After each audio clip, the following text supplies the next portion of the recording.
இப்போது நடைப்பயிற்சி இப்போது வாக்கிங் போகிறாங்க இல்லையா, அப்போ காலையில் போகிறதுனால என்னென்ன பெனிஃபிட்ஸ் இருக்குது அப்படின்னு பார்க்க போகிறோம். இப்போ காலையில் போகிற வாக்கிங் பார்த்திங்கன்னா நமக்கு வந்து சூரிய ஒளியில், இப்போது சில பேர் வந்து உட்கார்ந்த இடத்துல வேலை பார்க்குறாங்க இல்லையா, அவங்களுக்குலாம் வந்து பார்த்திங்கன்னா வெளியில் எக்ஸ்போஷர் ஆகிறதுக்கு வாய்ப்புகளே இல்லை.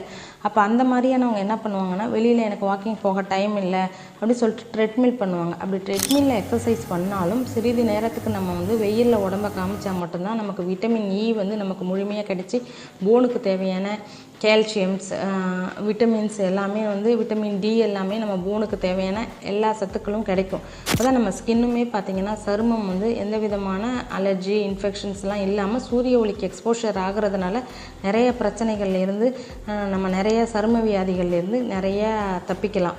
இல்லாமல் நம்ம காலையில் ஃப்ரெஷ் ஏரில் அப்படியே போகிறப்ப என்ன ஆகும்னா, நம்மளுக்கு வந்து என்டார்ஃபின் அப்படிங்கிற ஒரு ஹார்மோன் செக்ரீட் ஆகும். அந்த ஹார்மோன் வந்து நம்ம மனசை ரிலாக்ஸ் ஆக்கி புத்துணர்ச்சியாகவும் ஹாப்பியாகவும் வச்சுருக்கோம்.